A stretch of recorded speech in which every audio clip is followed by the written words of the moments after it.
तो next editorial जो हमारा है वो काफ़ी शॉकिंग भी है और सेंसिटिव एडिटोरियल है, जिसका टाइटल है error corrected. Laws should not be interpreted in a way that destroy the intent behind them.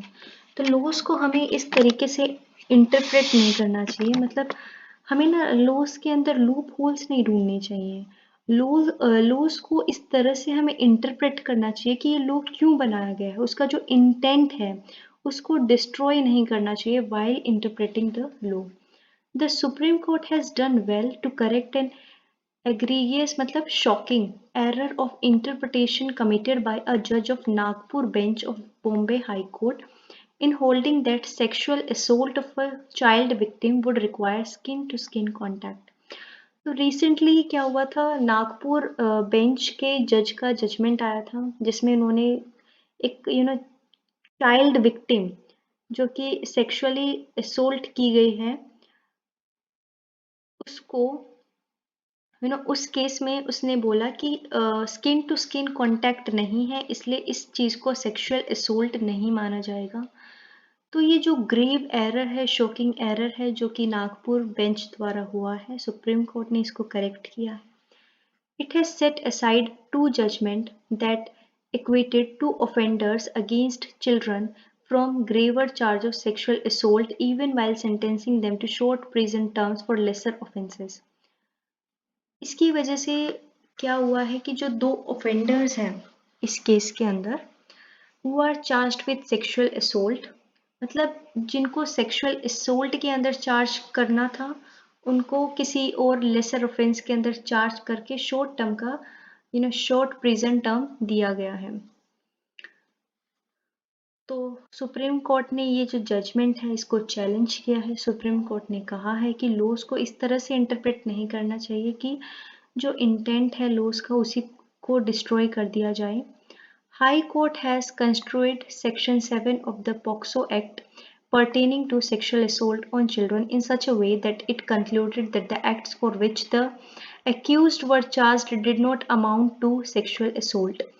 तो सेक्शन 7 जो है पोक्सो एक्ट का वो बात करता है सेक्सुअल असोल्ट के बारे में, और जो हाई कोर्ट है बॉम्बे हाई कोर्ट उसने इसको इस तरह से इंटरप्रेट किया है जिससे ये कंक्लूड किया जा सकता है कि जो एक्ट एक्यूज ने किए हैं वो सेक्सुअल असोल्ट नहीं होता है, क्योंकि स्किन टू स्किन कांटेक्ट नहीं हुआ है तो वो सेक्सुअल असोल्ट नहीं माना जाएगा, ऐसा हाई कोर्ट ने कहा है।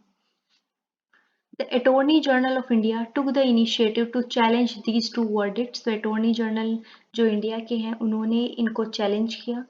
The National Commission for Women also questioned the court's understanding of POCSO provisions, arguing that the law does not brook the sort of dilution that led to court ignoring the basic fact that the entire act is aimed at penalizing actions rooted in sexual intent. तो जो national commission for women है उसने भी इस चीज़ को question किया है कि जो कोर्ट की अंडरस्टैंडिंग है अबाउट द पोक्सो एक्ट वो एडिक्वेट नहीं है, कि जो पोक्सो एक्ट है उसको इसलिए बनाया गया था कि जो सेक्सुअल इंटेंट है, ठीक है, जो मतलब जो भी एक्ट है जो सेक्सुअल इंटेंशन से किया गया है उसको पिनलाइज किया जा सके, लेकिन जो कोर्ट है उसने इस एंटायर फैक्ट को इग्नोर कर दिया है और उसने अपने हिसाब से इंटरप्रिटेशन दी है। The supreme court show alacrity and sensitivity in staying the portions of the judgment relating to diluted interpretations earlier this year. तो जो सुप्रीम कोर्ट है उसने सेंसिटिविटी दिखाई है, ईगरनेस दिखाई है, उसने उन डाइल्यूटेड इंटरप्रिटेशन को स्टे कर दिया है जो कि डाइल्यूट कर दी थी हाई कोर्ट ने अपने हिसाब से इंटरप्रेट करके। In one case the act of groping a 12-year-old girl breast over her dress, and in another the acts preparatory to an assault on a 5-year-old were proved in the trial.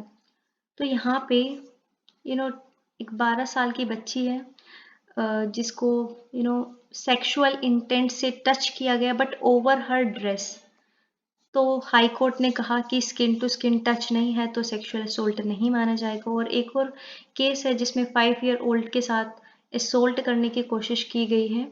Even after accepting these facts the absence of physical contact with the girl's body part was used to absolve the accused of the charges of sexual assault. तो वही चीज़ जो मैंने आपको बताई है कि skin to skin contact का reason लेके जो एक्यूज्ड है उसको सेक्सुअल असोल्ट के चार्जेस से हटा दिया गया. In second case, the court took a lenient view that the act of holding the hand of the prosecutrix का मतलब होता है जो फीमेल विक्टिम होती है, इन केसेस में उनको बोलते हैं. And opening the zip of the pant did not fit in the definition of sexual assault. Second case में भी जो कोर्ट है, हाई कोर्ट, उसने काफ़ी इनसेंसिटिविटी यहाँ पे दिखाई है और उन्होंने कहा है कि सिर्फ जिप खोलना बच्ची की पैंट की तो वो सेक्सुअल असोल्ट नहीं होता. लेकिन यहाँ पे हमें जो चीज़ ध्यान रखनी है वो है सेक्सुअल इंटेंट, किस इंटेंट से वो काम किया गया है. It is quite apparent that the High Court understanding was flawed and out of sync with the legislative intent behind the enactment of a stringent law to protect children based on the principle found in UN Convention on Rights of Child. तो यहाँ से बिल्कुल साफ नज़र आ रहा है कि जो हाई कोर्ट की अंडरस्टैंडिंग है about the act, POCSO act, वो काफ़ी फ्लॉड है. उसको समझ ही नहीं आ रहा कि किस इंटेंट से ये लेजिस्लेशन बनाया गया है, इसको इतना स्ट्रिंजेंट क्यों बनाया गया है, और उसकी जो अंडरस्टैंडिंग है about this act as well as about the principles on which this act is based. कौन से प्रिंसिपल्स पे ये एक्ट बेस्ड है, वो है UN convention on right of child. तो उसका भी इंटेंट हाई कोर्ट को समझ नहीं आया. Writing for the bench, Justice Bela M. Trivedi has said that restricting the interpretation of the word touch or physical contact or skin-to-skin contact would be narrowed and pedantic interpretation of Section 7, and if such a narrow interpretation is accepted, it would frustrate the very object of the Act. तो एक justice बेला M Trivedi, उन्होंने भी कहा है सिर्फ आप words का interpret नहीं कर सकते, touch, physical contact, skin to skin contact. अगर आप वर्ड का मीनिंग देखोगे ना तो ये काफ़ी नैरो इंटरप्रिटेशन हो जाएगी सेक्शन 7 की. पोक्सो एक्ट सेक्शन 7 जो कि सेक्सुअल असोल्ट के बारे में बात करता है, उसको आपको इंटेंट के हिसाब से इंटरप्रेट करना है रादर देन उसके वर्ड मीनिंग के हिसाब से. The judgment sets right not only a misinterpretation of a statute but also underscored the core ingredient of sexual offenses, sexual intent behind it. तो इस जजमेंट से हमें क्या पता चलता है कि सेक्सुअल ऑफेंस को जब हम सेक्सुअल ऑफेंस के बारे में जब हम देखते हैं तो हमें किस चीज़ का ध्यान रखना है, सेक्सुअल इंटेंट का ध्यान रखना है. तो कोर इंग्रेडिएंट जो सेक्सुअल ऑफेंस का होगा वो सेक्सुअल इंटेंट होगा. तो इस जजमेंट से जो स्टैट्यूट है पोक्सो का जिसको मिस इंटरप्रेट किया गया है उसको ठीक किया है सुप्रीम कोर्ट ने. while restoring the trial court's conviction for sexual assault in one case and aggravated sexual assault in the other, the apex court has rejected attempts to interpret a law in favor of the accused when there was no real ambiguity in it. तो supreme court ने finally जो conviction है उसको एक case को sexual assault बताया है और एक केस को एग्रावेटेड सेक्सुअल असोल्ट बताया गया है. एग्रावेटेड सेक्सुअल असोल्ट एक्चुअली जब असोल्ट किसी पर्सन इन अथॉरिटी ने किया हो या फिर कोई आपका रिलेटिव हो तो वो एग्रावेटेड हो जाता है.